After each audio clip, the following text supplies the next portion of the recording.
Ladies and gentlemen, it's nice to see you all here. This is very important, probably one of UKIP's most important campaigns. Gerard, when he took over from Nigel and our previous leaders, has made it his mission to push freedom of speech, which of course is what UKIP's all about. I personally feel very strongly about this. This is one of the things I've been pushing, and Mr. Meakin here joined the party because I was screaming about free speech, and I think that sort of got him interested in UKIP to be able to express the freedom that we all hold dear, and which is being eroded not only by the BBC and the media in the UK, but also very much so by the European Union. Now, we've got this nonsense coming around Articles 13 and 11 on copyright. As usual, the European Union, it's one size fits all. They want to try and bring in a new copyright law to keep up with the developments on the internet, but they don't actually want to do that. They don't want to protect copyright. That's not what they're about. You have to follow what the EU's propaganda or EU's idea about, and this is really for strangling the internet and strangling criticism of the EU on the internet. And remember that without the internet, UKIP would never have achieved Brexit. That's what we're about. We would never have risen above the parapet, the media parapet, which is defended stoutly by the BBC, Scottish Television, ITV, Channel 4 and all the rest, who do not want small parties like us being able to express themselves. Because of the internet, UKIP has been able to get where it has today. So it is our duty to protect the internet from any infringements. Now, we have today Marcus Meakin, the gentleman on my right, who's very well known as Count Dankula on the internet, who's, I must admit, one of my favourite watches. And we also have on my left Carl Benjamin, who is also extremely well known in internet circles. And these guys are the future. They have joined UKIP, and they, I think, are going to take us in a new direction. Before, it's very much been Brexit, but I think more importantly we have to defend freedom of speech, our freedom to express ourselves, and this is what the internet's all about, and why we must defend it. Now, I'm not going to blather on. I'm going to let them do the talking, because they are the people who know what they're talking about, and they're the reason why you are here. So I will start off with Marcus, who will speak to you about these articles, which are going to cause tremendous problems and strangle freedom of speech that we currently enjoy on the internet. Marcus. Thanks very much. The reason that I have the biggest problem with Article 13 itself is that the only way for it to actually be correctly implemented is through the use of an algorithm, because so much content gets uploaded onto the internet that it's literally impossible to have a human eye on each case making the judgment. Even on YouTube alone, over 400 hours of footage are uploaded every second. There isn't even enough people on earth to put a human eye and examine the content and decide whether or not it is a breach. So the only way to do it is through algorithms.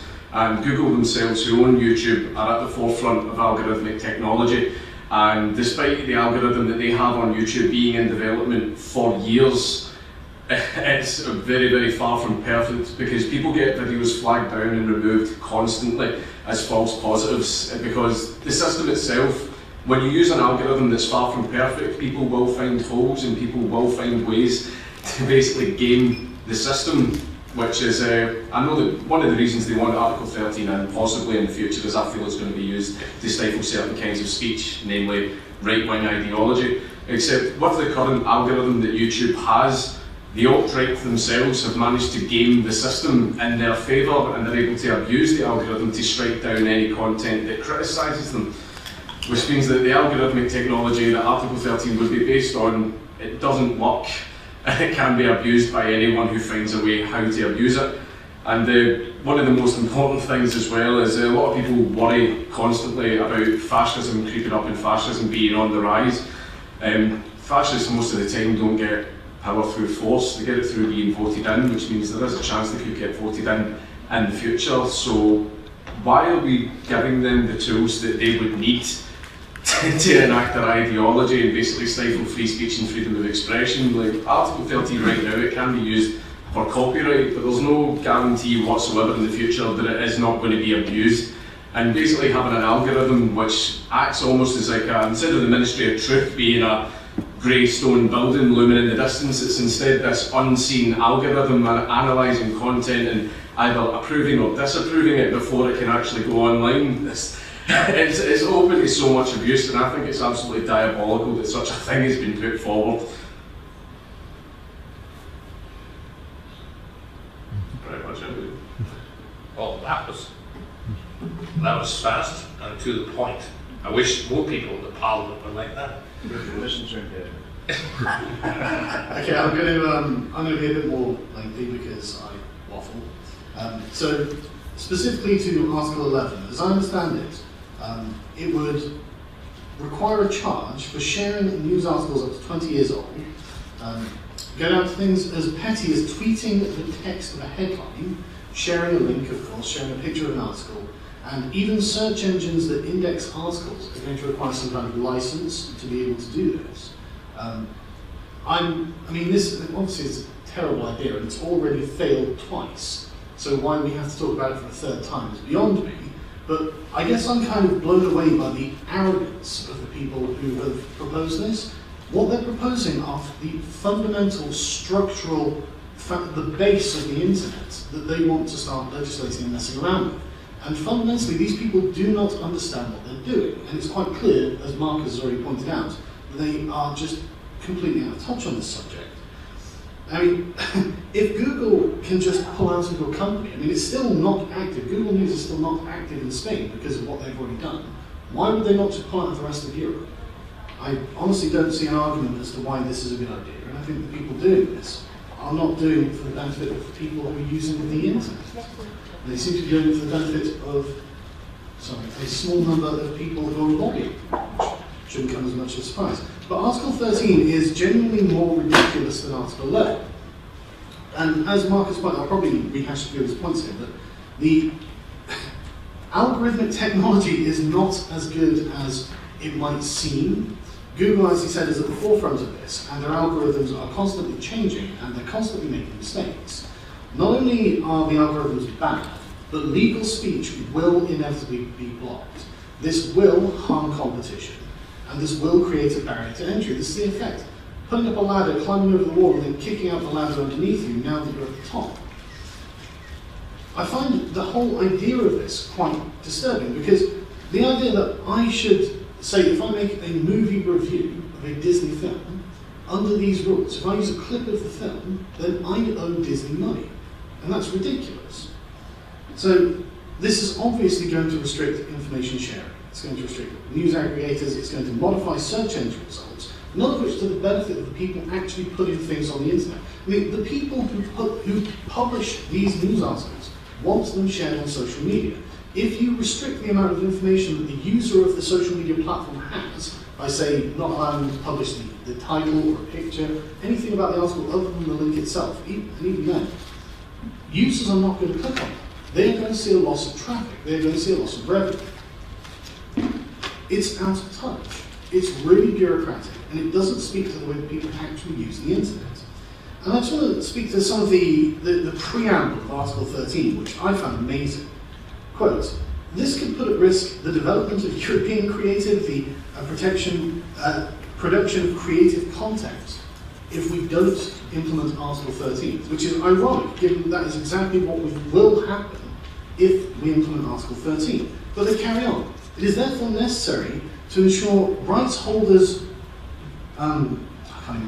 receive a fair share of the value generated by the use of their works. Well, as I said, Disney is not entitled to a cut of any revenue I make by making a review of one of their films. This is the point of transformative work, this is the point of fair use. And they carry on, this proposal would facilitate education and research, improve dissemination of European cultures, and possibly impact cultural diversity. And it will also apparently promote the interests of consumers. This is the exact opposite of what will happen, as we have already seen happen in Spain and Germany. And it will just get worse. It will homogenize the internet. It will prevent people from remixing and reusing content in ways that are currently legal. And it's a terrible, terrible idea. And again, I stress the arrogance of the people who put this in place. I just can't believe it.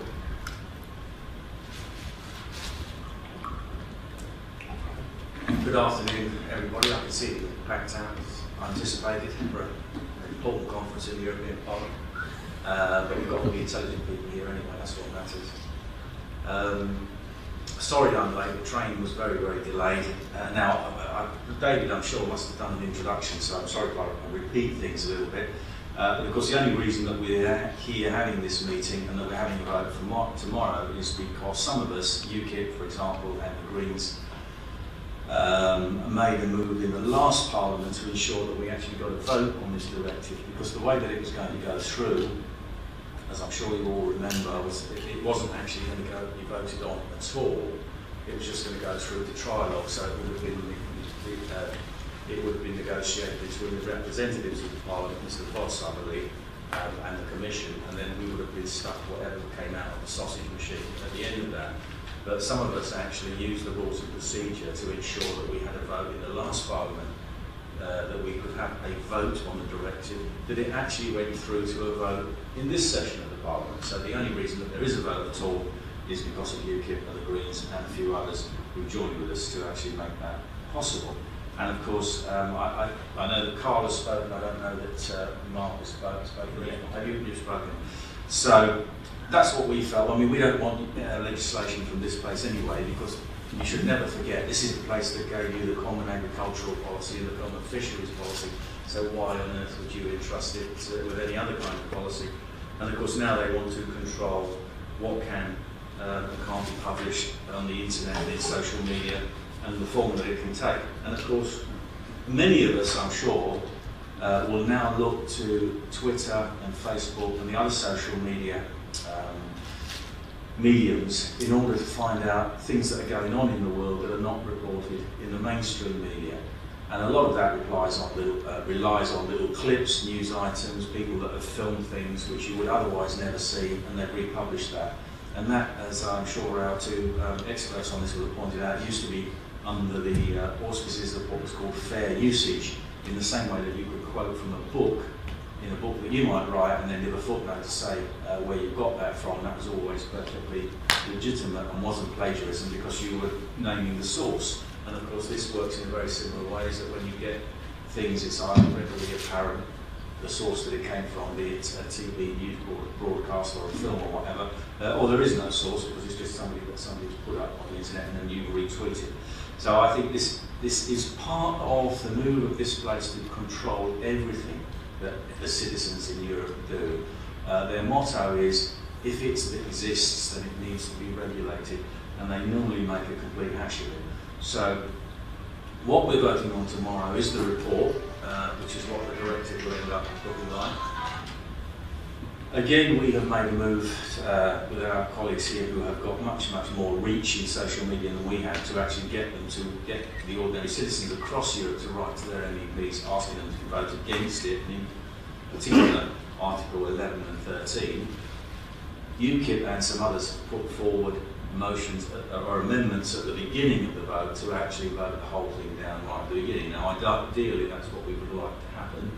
It's unlikely that that will happen, so then we're relying on MEPs to actually vote down the worst parts of this, which, as you already heard, are 11 and 13. So, would anybody like to ask questions? And we'll put them to any member of the panel here that would like care to answer. Any questions? I know you're all eager to get to the bar, but Jonathan. Thank you very much. I'm Jonathan Bullock, MEP for the UKIP MEP for the East Midlands region. And I think from what you've both said and from what Gerald's said about the issue, I mean, there's absolutely no, in my view, no arguing on this. This is quite a straightforward thing about the essential thing about freedom of speech. I'd just like to sort of interrogate things a little bit more about the general freedom of speech thing while you're both here. That's my sort of, I suppose, definition or feeling about free speech is that it should be up to individuals as to what they say. Now, apart from probably say, the old classic is shouting fire in a crowded cinema, or obviously something libelous or slanderous, which is usually protected by the law, then pretty much, or anything which actually, if you go and try and insist on someone to go and shoot someone, something like that, then outside those things, then pretty much anything goes. But it's anything to go which is a right with a responsibility, and that's I don't go around saying anything which is hateful or nasty. I try and avoid that. I have the freedom to say it if I want, others might do, but I feel that it's a strong freedom, and therefore I'm very careful about what I say, and that I don't want to be offensive. And I think it was you, Marcus, who sort of had this sort of managed to get your dog to react to sort of pretty nasty slogan. And would you accept that you would understand how, say, some of my Jewish friends would feel about seeing on the internet and seeing comments about gassing the Jews would make them feel very upset? And a similar thing I'd say is that if I heard someone saying, shoot knife Lee Rigby, or knife people in the army, or shoot Protestants in Ulster, I'd feel pretty nasty about that, and I wouldn't want them to say that. So I just wonder how you sort of fit that in, where something may be very offensive. Is it necessary to say it rather than just have the freedom to say it? One regards to the joke that I made involving my dog, you said a few statements like knife Lee Rigby and stuff like that. Those were direct incitements. It would depend on the context in which it was said. Like, for example, if there was someone with no connections to Muslim extremists who were given it as an order, then that is direct incitement, instruction to violence. Whereas in my video itself, I gave context as to why I was doing what I was doing. I was getting a cute dog to react to a vulgar phrase in order to annoy my girlfriend. And the phrase, like, gas the Jews itself, it is a horrible phrase. It is, and people will be offended by hearing it.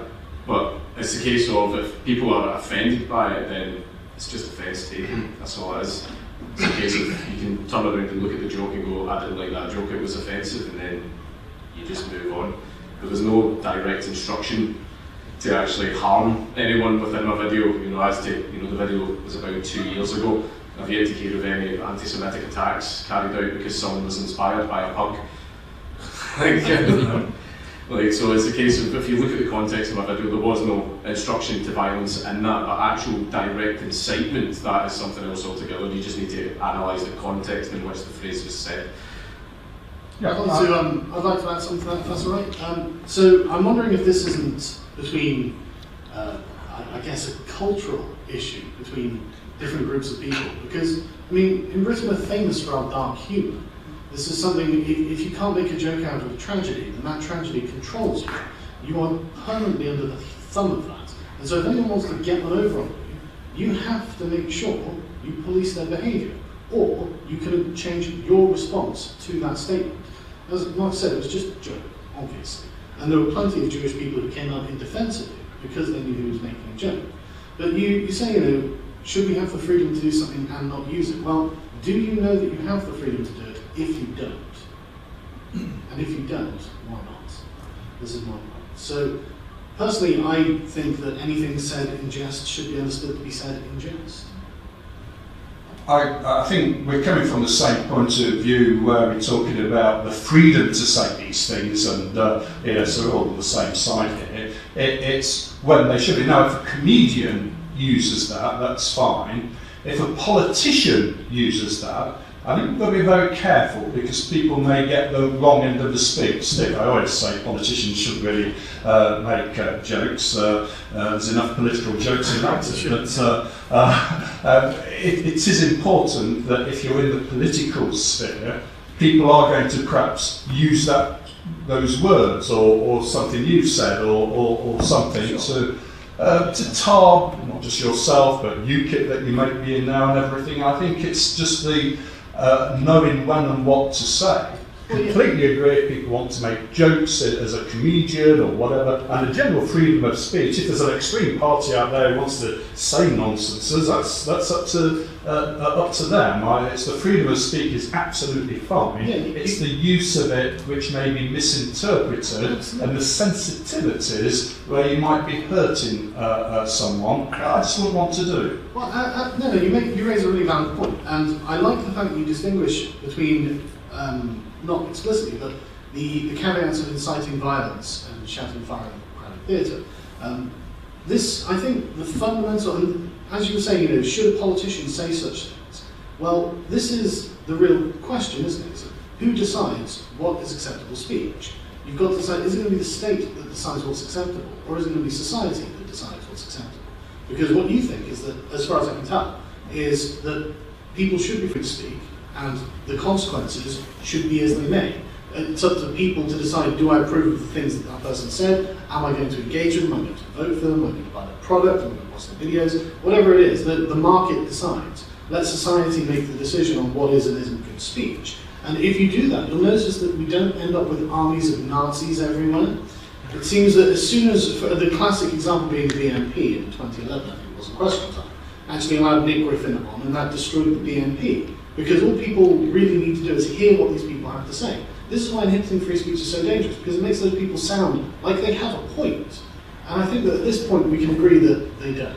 So, yeah, I mean, I'm sorry, I'm not necessarily disagreeing with you, but I think it's worth distinguishing that it is down to society to police one another's speech, and it's a negotiation that we have between each other, rather than allowing the state to decide. Because what's worse is the state is effectively deciding morality here as well. Because anything that you say is hate speech is innately political. Whoever's chosen that has chosen these particular topics for political reasons. Now that means that you're going to have to buy into their politics to some degree, because if not, you're not allowed to speak about these issues. And another thing, as soon as you start saying you're not allowed to say these things, you're not allowed to speak about that topic or that topic, what you're saying is that those topics will never be a political contention. And if they become one, too bad. What do you do then? If you take away someone's voice, the only avenue they've got left is violence. And we're seeing that in the north of England at the moment, where working class people are actually violently attacking Muslims because they've been unable to criticise them using the media and using social media, and they've actually been arrested for such things. So, and again, I'm not necessarily going easy, I understand you're broader on my side, but it's an argument I've been having with many people for a long time, and so I had to quite stridently put it out. Yeah, I've got a very large collection of 18th century political cartoons. Because you couldn't, there was lots of things you weren't allowed to print in the 18th century, but cartoons you could say more or less what you like. And so what they're saying today may be the art of the future. I mean, these things are art. And that you start stopping people having the right to say what they think. Where do you go from there? I think people should have the right to say whatever they like. I'm afraid that however much it might hurt, I'd rather have that than people being limited in what they can say. And if you want to really hear some disgusting, bad taste, horrible comments that will offend you, all you have to do is turn on any so-called comedy show on the main channels on TV any night of the week. Who else wants to ask a question? Oh, sorry, Martin. If I could just respond to David's point in regards to his political cartoons, you'll be pleased to know that an amendment has been put in with regards to pre-existing works for purpose, such as criticism, review, illustration, and caricature, and I would be recommending that we support that. And of course, we should always remember what Bernard Manning said about alternative comedy. He said, "What's the alternative to comedy? Not being funny." Darryl, you had something to say. Yes, thank you. I was just going to draw a parallel, actually, drawing on what Jonathan said earlier. And someone said something fairly controversial at the weekend in the Sunday Mail, I believe it was, Boris Johnson, who equivalated the negotiating position of Brexit to a suicide best being put on the British Constitution. Well, some people will find that quite offensive, but it being Boris, he's unlikely to end up in a sheriff's court for saying it. But did he have the freedom to say that? Well, he should have the freedom to say that. That's what he really thinks. It wouldn't be the words that I would use to describe that situation, but those are his words. And he certainly made a point by saying that in that manner. Would anyone else like to ask a question? Yeah, just on I can't remember who said it, but it was something like, sorry, Cammy, I didn't ask about video things. Ask who you can criticise, and they're the ones who rule you. And Jonathan, you listed a number of different groups according to their identity, religious or ethnic or whatever. And, well, the whole thing of freedom of speech also brings up the whole thing about, is there a hierarchy, or are there groups of protected species of people in this world that we are not allowed to criticise? And if we're not allowed to criticise them, then why not? Yeah, just the whole thing about hierarchy of victims or the untouchables, and then why are they untouchable? So I think you make a fantastic point.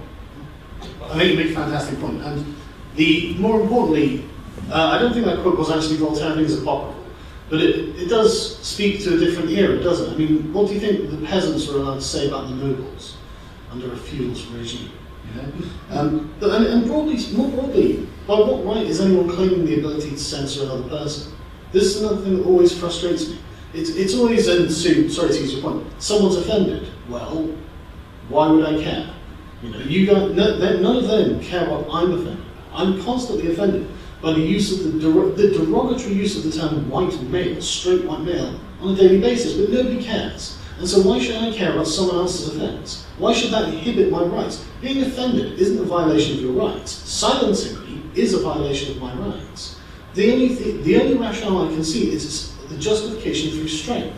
We have the ability to censor you, and therefore we will. And the difference between, I suppose, us and them is that if we have the ability to silence, we will. Anybody else want a question? I would like to speak Polish, so I suggest to wear your headphones.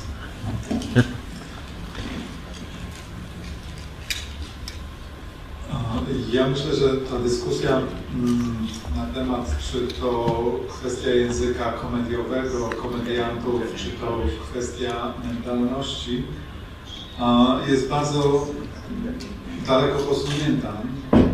Zazdroszczę Brytyjczykom Brexitu, bo my niestety zostajemy w tej Unii i będziemy musieli posługiwać się językiem tutaj obowiązującym, ale według mnie jest to język zakłamania. To nie jest żart, to nie jest komedia, to nie jest kwestia mentalności. Według mnie to też nawet nie jest kwestia zrozumienia, że tutaj się mówi ze zrozumieniem czy bez zrozumienia. To jest po prostu język zakłamania. I taki dzisiejszy przykład, który mnie bardzo dotknął, na wypowiedź mojego kolegi, pana Sośnierza, dzisiaj na rozpoczęciu sesji, który zarzucił panu Tajaniemu walkę z wolnością słowa. No, oczywista rzecz, tak? Pan Tajani komuś tam odebrał tą wolność słowa, ukarał, sąd na to się nie zgodził, a pan Tajani zupełnie na inny temat odpowiadał, cały zdenerwowany i zupełnie jakby nie odnosząc się do swojego błędu, tylko przekonując wszystkich na sali o zupełnie innym problemie, który jest no, nie do przyjęcia dla wszystkich nas, prawda? Ale wracając do akta, w Polsce w piątek było mnóstwo zorganizowanych protestów w większości miast polskich. Tysiące ludzi się przewinęło przez te protesty. I tutaj też dygresja do regulowania obszarów nieuregulowanych. W IMCO mieliśmy w pewnym momencie uregulować rynek świec, a konkretnie długości knota. I pan szef EPP w IMCO powiedział, że nie możemy się teraz tym zajmować, ponieważ z nas się śmieją i musimy ten temat odłożyć i w inny sposób to przedstawić. Natomiast moje pytanie jest takie, czy panowie wiedzą, jak będziemy głosować nad akta, jak są policzone siły, czy grupy się wypowiadają na ten temat, czy to jest sprawa z góry przegrana, czy mamy szansę jednak przeforsować nasze poglądy.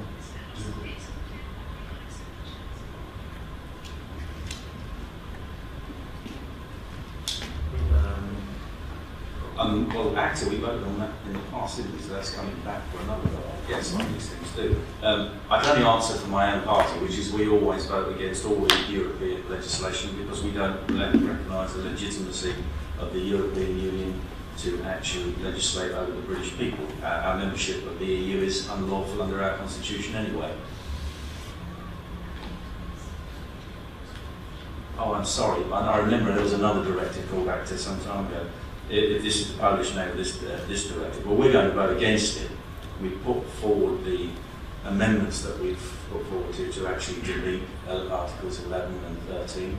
The rest of it will go on whether we vote against or abstain, we will go through, or for if it actually decreases the power. I think there's some other regulations in there which say, some other amendments in there that we've proposed and other people have proposed, which says that this should remain, particular topics being discussed in that amendment should remain under the control of national governments. So that's how we'll vote on that. I wasn't in the chamber, so I can't comment on Mr. Tajani, but you know very well that in there they interpret the rules depending on who they're interpreting them for or against. And you may, in the last term, those of you that were here will remember my colleague Godfrey Bloom MEP got kicked out of the chamber because he actually referred to, I think, Ein Volk, Ein Reich, Ein Führer in relation to the EU and who was running it. And of course that was a joke as well, but they don't have much of a sense of humour in the chamber there. And as we've been told already by somebody quite rightly, it's very dangerous for politicians to have a sense of humour. Irony certainly doesn't work. Is that why we got nowhere? Do Graham have schizophrenia and have sense of humour? I don't know if anybody, whether our two panelists would like to comment on. I think the same issues relate to Poland as they do to the rest of us in this particular directive. Yeah, I mean in Poland they're always trying to interfere with your legal system, which is absolutely wrong. I mean, they should leave Poland to do Poland's own things. Well, one of the issues that Miles might want to mention or talk about that is that we want it to be left to the individual nations to decide what they're going to be doing. There should be a one-size-fits-all policy from the European Union. Maybe you want to say something about that? And as a fallback option with regards to Articles 11 and 13, if the deletion doesn't pass, is that we've put forward an amendment on subsidiarity whereby the member states, if there was a conflict between this directive and any copyright legislation within the member states, then the member state legislation takes precedence. We'll see whether that goes through or not. But I know from a personal experience that Axel Voss has in fact voted for a similar amendment in the Legal Affairs Committee with regards to common corporate tax base, but I've asked him to leave that amendment, so we'll wait and see on Wednesday. And what I think will be a bit different about this session is we've got our two friends here from social media who have got a great deal of reach. Many hundreds of thousands of people look at what they do. And of course they will be reporting, I hope that they'll be able to come to our voting meeting, so they'll see how we go through the voting bit by bit, and they can be just as bored as we are for an hour or two. They'll see exactly how it works, and then they will be reporting from the voting in the chamber, and they'll be able to do an analysis of what happens afterwards. And what comes out of the sausage machine will, I hope, be made available to a lot more people than it normally would, who only find out about this legislation when it affects them personally a long way down the line when it's too late to do anything about it. So I think in bringing them over, we are fulfilling a benefit to the public and our electors, I believe. Can I say something? I'm just saying the good thing about these guys being here and the fact that they've joined UKIP is that the BBC and all its minions and the other media companies will not give us airtime. They simply won't. And since the Daily Express, which was about the only paper that was giving us copy every week, I mean, every week they put, or every day they were putting something in from you, which is very nice. But that has now overnight stopped since Trinity Mirror purchased the Express. And the one place that's still left to us is the internet. And if they close that down, that's the end of democracy. So, you know, this is something that UKIP have really got to push, and these guys are the muscle that, you know, we've got behind us. It's something we've always lacked. And now, thanks to what Jared's been doing about this, we've now got muscle on the internet. We need more of it, I think. Do you guys want to say anything about that? Well, not specifically about that. I actually would like to talk to the Polish chap's point about what the viewers on my particular copy won't have heard because it was translated. He was complaining about the length. They were debating the length of candle wicks. What was that in Poland? Or was it European-wide? Right. European Committee. They were suggesting it. They were suggesting that we should regulate the length of candle wicks, which seems perfectly reasonable to anyone who's sat here for 13.5 years. Because sooner or later you've got to get around to it. Well, I mean, it was suggested to them that we were already being ridiculed around Europe, so it was best to leave this till probably till after the next European elections, I would guess. It's pretty amazing, but the thing is, I mean, I personally would expect nothing less from a body of people who are not even really accountable. I mean, people in, I think, constituent countries aren't really aware of who their MEPs are. They're aware of who their local MPs are. So the MEPs are sat in this reproduction of the Tower of Babel, paid £80,000 a year. Or much more than that. Oh, sorry, much more. Sorry. I don't want to lowball it. Yeah, to debate the minutiae of your lives. I mean, surely it is up to the candle makers what the length of their wick should be, and then the market again should decide. Again, listen to me, decentralising the idea of people being able to manage their own lives. But this is the problem. You have a professional class of busybodies who wants to continue to do this. They've got nothing better to do with their lives. And the thing is, one day they'll be certain that they've got your life running just fine. They will have your life running exactly the way they want it. And this is why Brexit is such a necessity. And honestly, Godspeed Poland. Get out while you can. And Denmark and the Netherlands, come on, what are you waiting for? So, leading on from that, don't you think to some extent we have brought all this on ourselves? The majority of people want to run to authority figures. They want you people to pass judgment. They want to be right and they want somebody else to be wrong. And this is, I've seen this situation over many decades, you know, with an erosion of free speech. And a lot of people, I'm not suggesting that the people here, but many of the people have done absolutely nothing to stop it. And so therefore, to some extent, I think they deserve what they get, quite frankly. And as somebody as well too, that's quite free with being offending people, I'm not the least concerned about offending people. What I have learned from that, and being quite free with my language, what I do expect is people to answer me back. I expect them to their right to reply. I expect them to challenge me, and I expect them to prove me wrong. But in the current situation, we're not even allowed to do that because everybody runs off to an authority figure and then gets some form of formal judgment against you. And that, I'm afraid, this is where we have to. But I have to say that I think in probably 90% of cases, most people deserve what they get. Well, I find that quite offensive. I forgot Stuart, so the next question is to Stuart. But if we let them answer, Stuart, you let them answer Crawford's point, then we'll come to you. Yeah, sorry, I forgot. In regards to what you were saying as well, with people trying to dive head first into authoritarianism, a few people probably know this and it'll make everyone sitting at this table shudder. I used to be a communist back when I was about 16, and one thing that the ideology we sort of believed in is, we know how the world should be. Wouldn't it be nice if everyone did that? Maybe we should make them do it by force. I think that was literally the ethos that we used to believe in. But one of the things that I don't understand about, back in the day, what the left used to be like, they were very anti-corporate, they were very anti-state. But this new left that's appeared are dying for the state and corporations to have more power and more lordship over their lives. They're quite happy to hand power over to these people, and they're going to trust that these people are always going to build the world in the way that they want. They don't realise they're being used as useful idiots. But in regards to what you were saying about freedom of speech as well, is that's called social consequences. If you say something, then someone is allowed to challenge what you say. That should be what free speech is. If you make a point, someone should be allowed to debate your point, disparage it, and say whatever they want about your point. But moving on from what was said earlier as well, there are some classes who are free from that. They're not allowed to say anything about them, can't talk about their culture, you can't talk about any of these things. If you do, you're a racist. Right. Yeah, if you, for example, if you say something offensive and the other person will not respond to you, all they'll do is run off to an authority figure.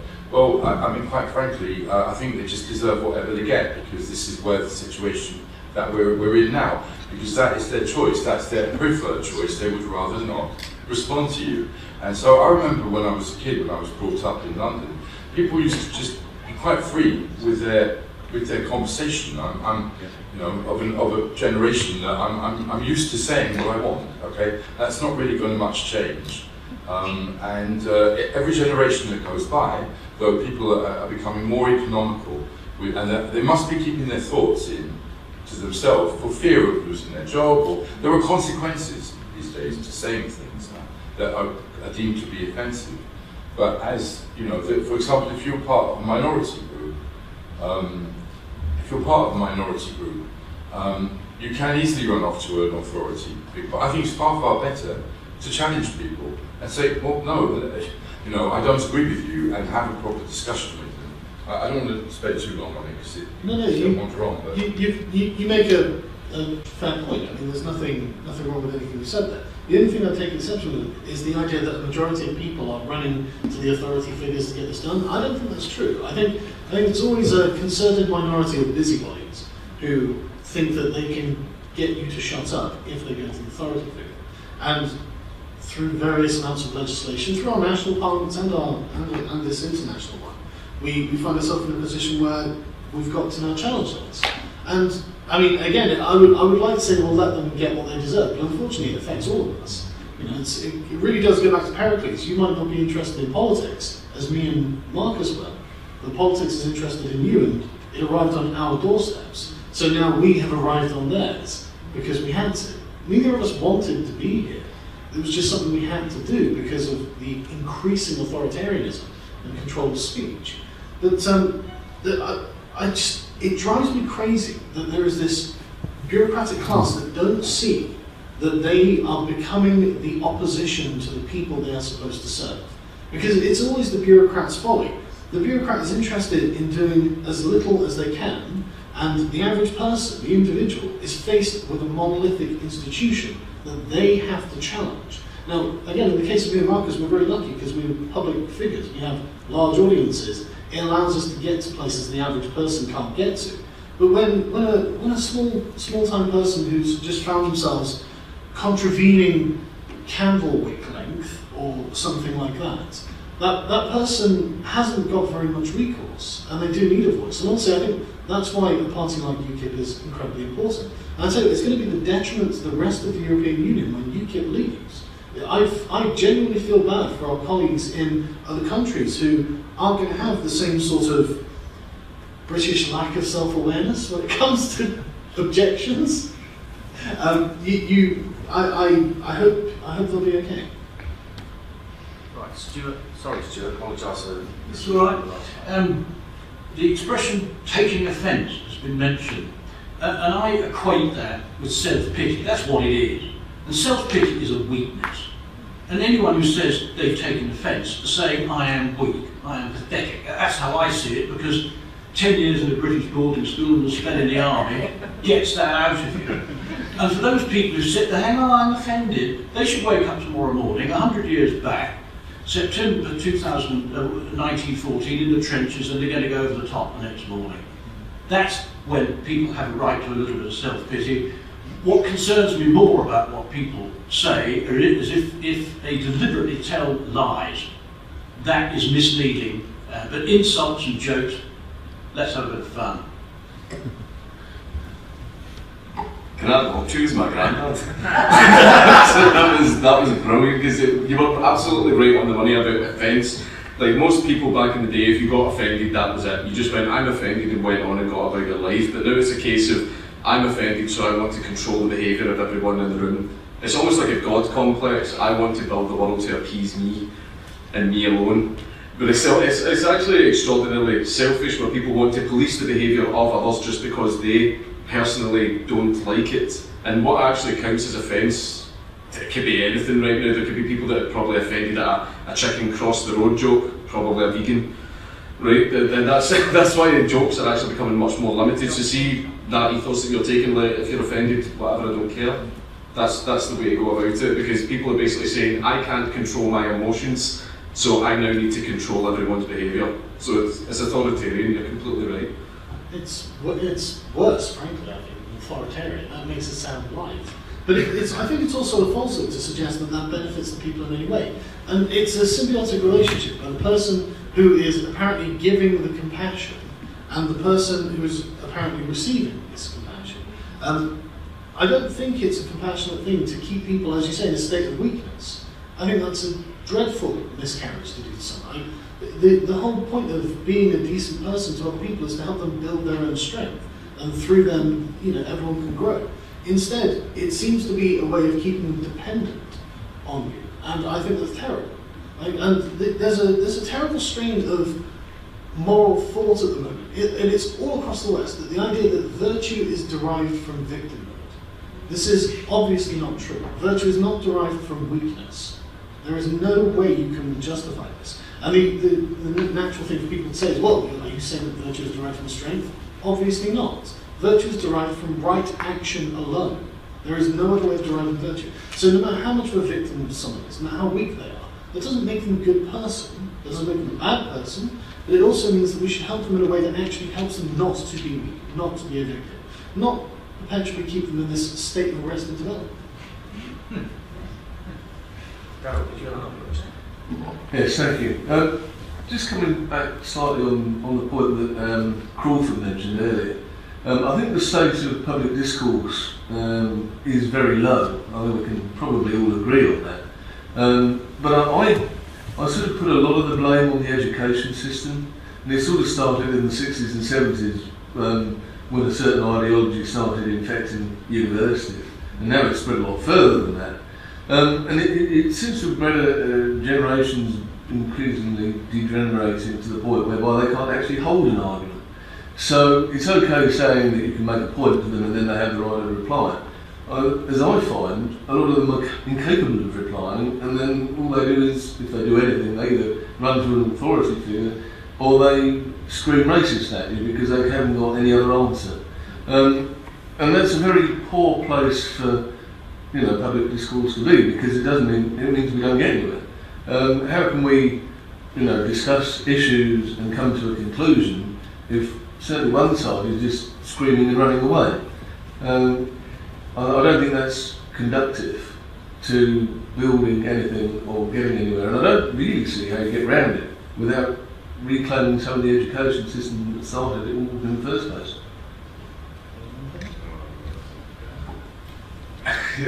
You're completely right that political discourse is completely broken down. We've seen events like, for example, Berkeley and UC Davis, when they tried to have speakers like Milo Yiannopoulos, and basically everyone lit fires and fireballed the building, just because they were scared of what he might say to people. They didn't try and challenge him with arguments, they didn't try and debate anything that he said. They instead turned up with masks on, threatening everyone, assaulting police officers, assaulting anyone that wanted to actually go and just hear what the man had to say. Doesn't matter what their politics were, if they were in attendance, they got the boot. And we're even seeing it as we've been deplatformed to places as well. Yeah, like I've actually been physically attacked by masked communists on a stage at King's College London. It didn't go as well for them as they thought, because lots of the members of the audience who'd come to see me had expected something like this, and a few communists got punched. But it's nothing less than they deserved. But you're absolutely right. I mean, sorry, I'll let you carry on. No, it's very right. Can I just intervene for a moment? Because in a couple of minutes our interpreters are going to leave because it's 7 o'clock. So I'd like to thank them very much for attending tonight and doing this for us. When they leave, we can continue for a while if you want, but you won't have the benefit of interpretation. So you can't get translation from Glaswegian. Oh, no one can understand what I'm saying anyway, it's fine. But like, ultimately what happens as far as discourse goes, yes, I've had people screaming racist at me in the street and stuff like that. I've been surrounded by Antifa, once in London, which was Carl's fault. He led me down the wrong street. And another time in Glasgow as well, where I had people threatening me. I even had people in Glasgow saying that if I had my pug dog with me, they would have hurt the dog as well. I've actually had, even though my ultimate end goal is a codified British constitution which protects people's rights and protects them from state control, I still every day get called a fascist.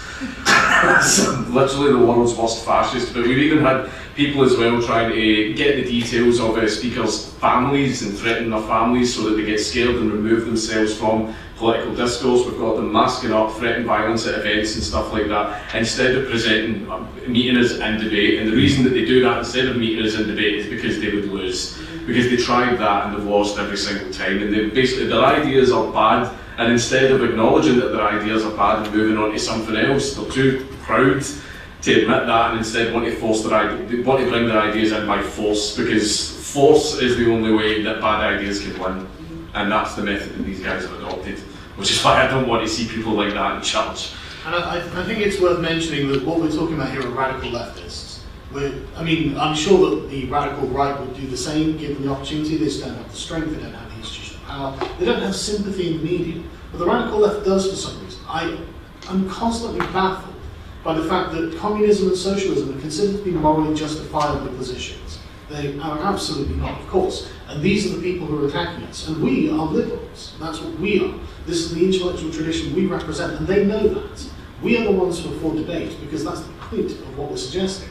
It is for the citizens to negotiate a compromise between one another, so we can eventually vote on it and we can actually, as a society, move forward. But as Marcus exactly said, their ideas have failed repeatedly, everywhere they've been tried. And so now they're just resorting to silencing tactics and violence. There's nothing more that we can do other than demand the state come down on these people as, well, frankly, some kind of insurgent group.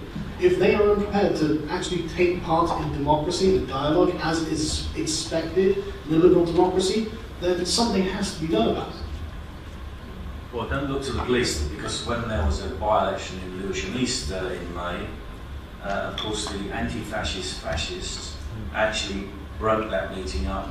They prevented it from happening. What did the police do? They closed the meeting down rather than arrest the thugs who were trying to stop it, and did succeed in stopping it actually happening. So we're not in a good place for lots of reasons.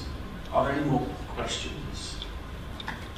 No points on this. I'm quite fascinated. I think you're all coming from the same point of view on the whole. In Luton, there was a march by a British regiment, and there were some radical Muslims, being absolutely vile to that regiment, holding up the most disgusting slogans and everything. And I know for a fact that some veterans went and probably did, they tried to sort them out. Now, would you absolutely defend the right of those radical Muslims to say what they did and put those slogans up, and were the veterans wrong to try and shut them up? Yes.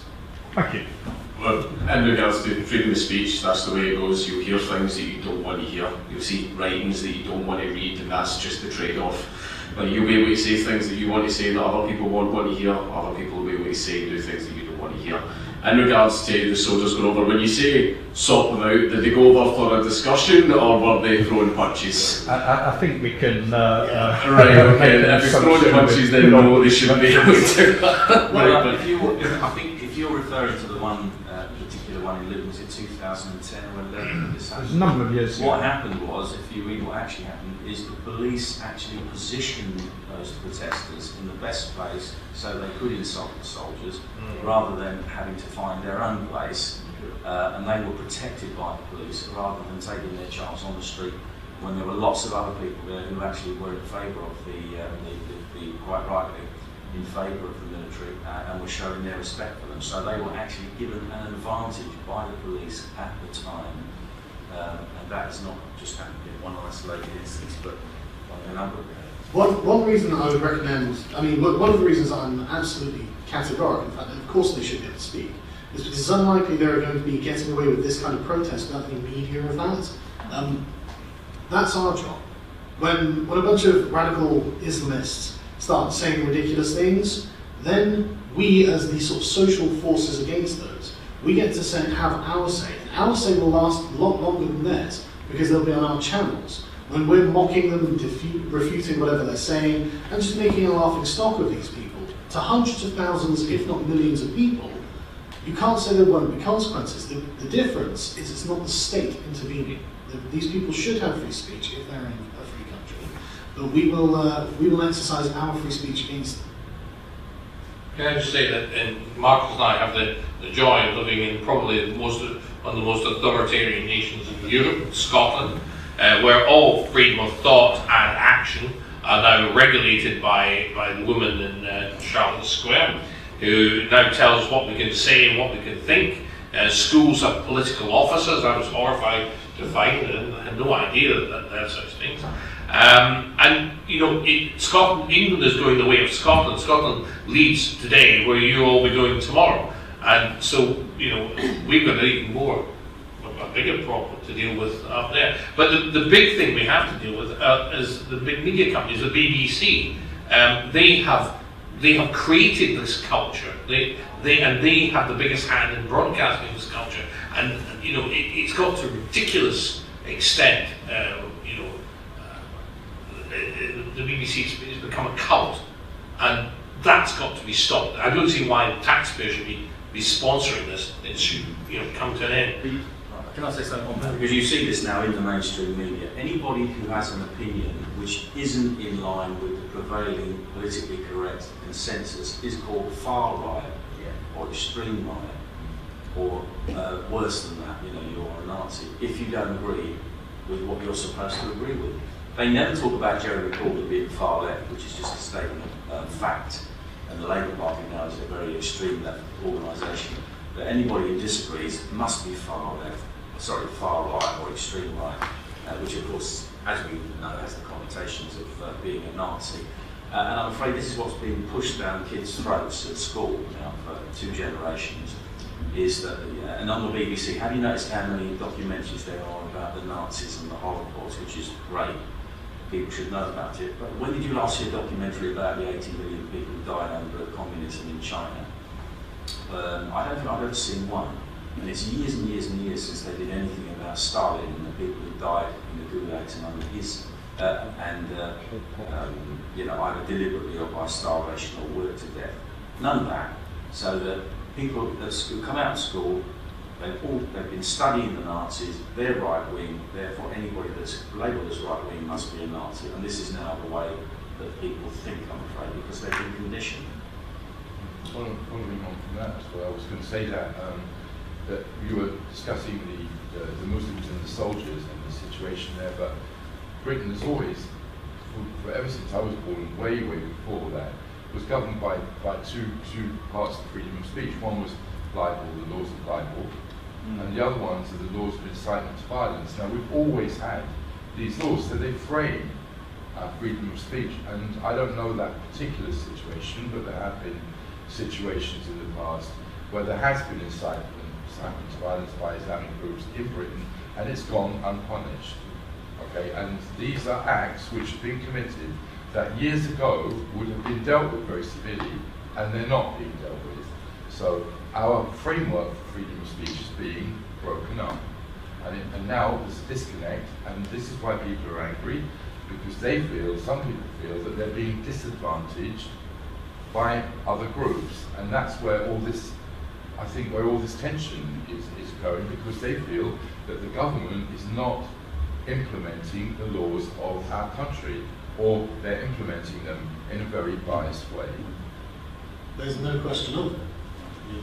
The very philosophy behind all of these hate speech laws will explicitly tell you that you cannot be racist to a white person, you cannot be sexist to a man. And in the reverse of that, a Muslim can't be racist themselves, and no matter what they say, because they're a disadvantaged minority, because of structural inequality, and all this other nonsense. But then, again, with that as well too, I think that it's really wooden-headed as well too, because again, when you think that you think that all individuals within minority groups have a collective mindset. They don't. I mean, gay people don't think the same. They don't vote the same. Jewish people do not vote the same, and they don't think the same. And for people to imagine that we have a collective mindset are really either wrong thinking, or they're pushing a point of view which is designed to manipulate and control. Well, do you want to know something really interesting? That's exactly it. It is about manipulation and control. And it's also a very interesting way of viewing the world. They view the world in exclusively Machiavellian terms. It's only a power analysis. The actual opinions and interests of the people involved are actually not something that's considered. What's considered is the raw power of ethnic groups. Now, I mean, you can read Mein Kampf and you can get basically the same analysis. The raw power of an ethnic group, as if all of these members of an ethnic group somehow share a common thought or idea because they were born with a similar characteristic.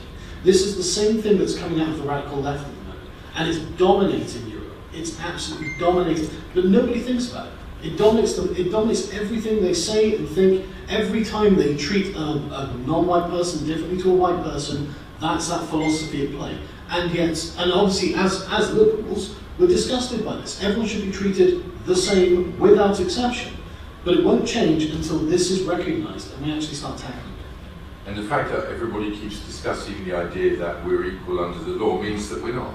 Because if we were, then we wouldn't be worried about any of this, would we? Absolutely. What would we have to discuss? I would say something, someone else would say something, the law would treat us both the same. Yeah, exactly. But it doesn't. So that's why we're here. Right. Any more questions? Because we're now 7:10. Any more? For any more? That's the Dutch. All the Dutch got to say. Right, to speak. Well, it's interesting because on the state level, on government level, mainstream media, you seem to have a similar problem as the Dutch. But what I find interesting, and even the schools and the way children are taught, I think it's the same in the Netherlands. However, if you look at the way youngsters actually think, they're not really thinking in terms of identity politics. They're not like this weak millennial types that are offended all the time. And in fact, under students and youngsters going to school, the number one party they support is the PVV, which is quite interesting. Obviously, it's different than the UK. So, yeah, that's all I have to say. That's very interesting, isn't it? You know, years of extreme left indoctrination and suppression of freedom of speech has made Geert Wilders particularly popular with young people.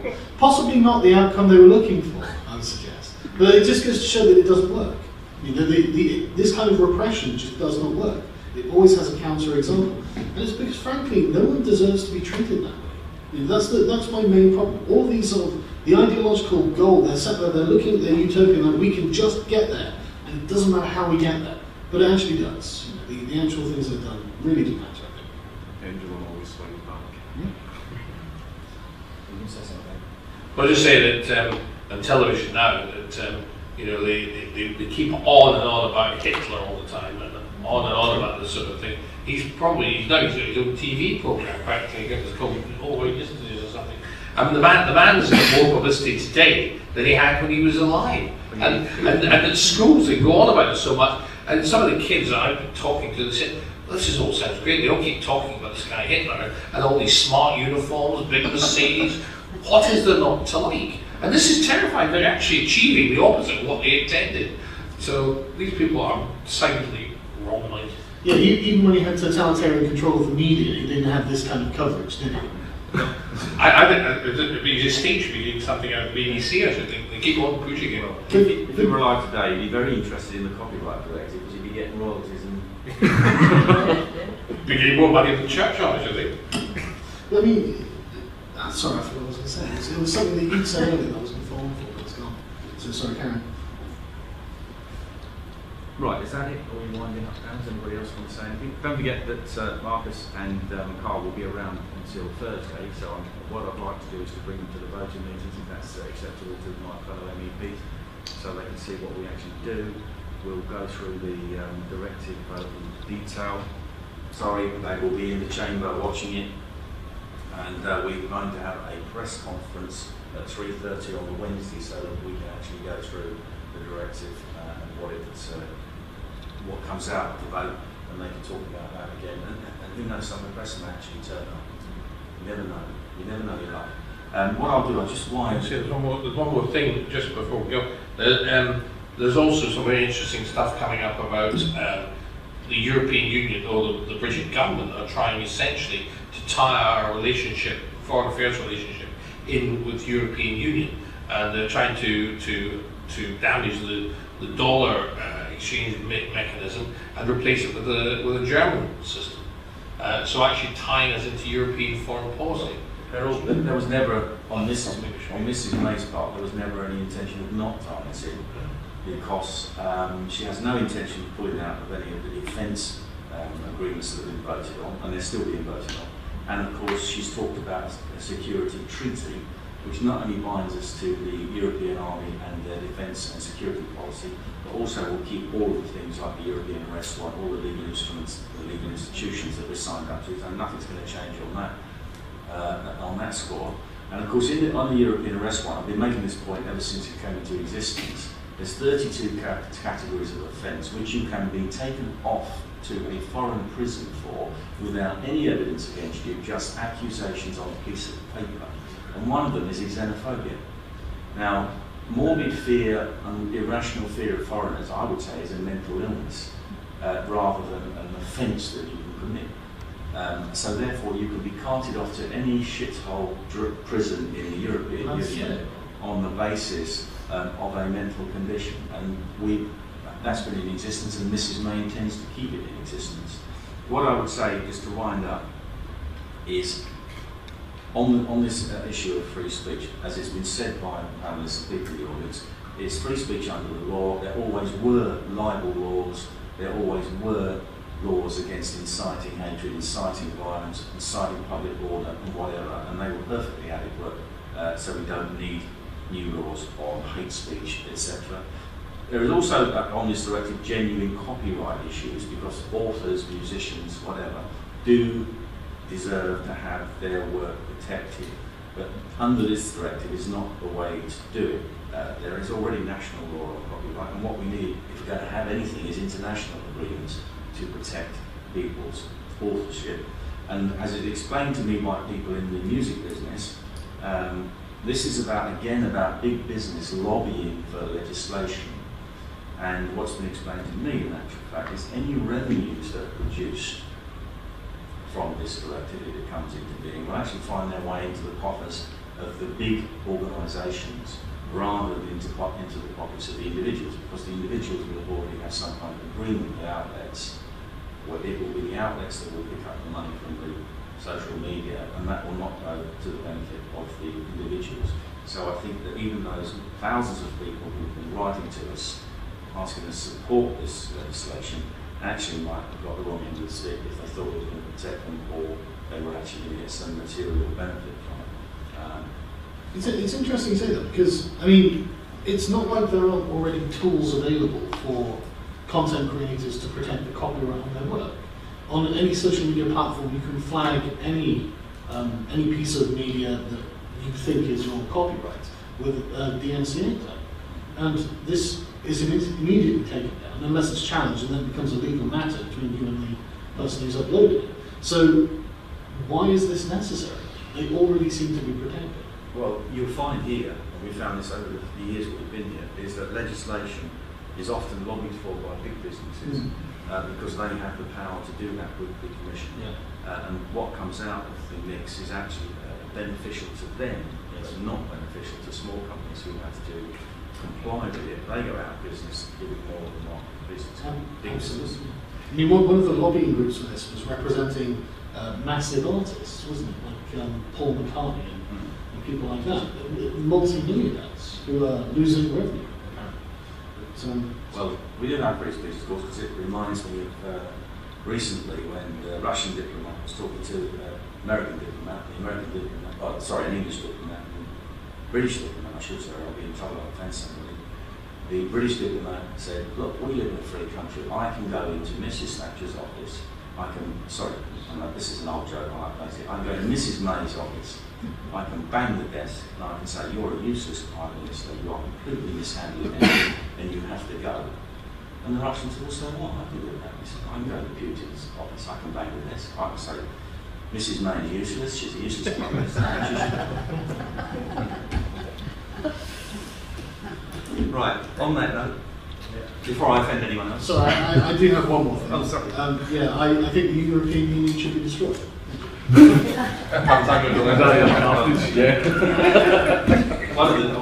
we could go on all night, but of course, as you've probably gathered already, this is a legislative sausage machine because people are paid to see things and produce them. And so long as you pay them to do it, they're going to continue to do it. Thank goodness it's my tax money.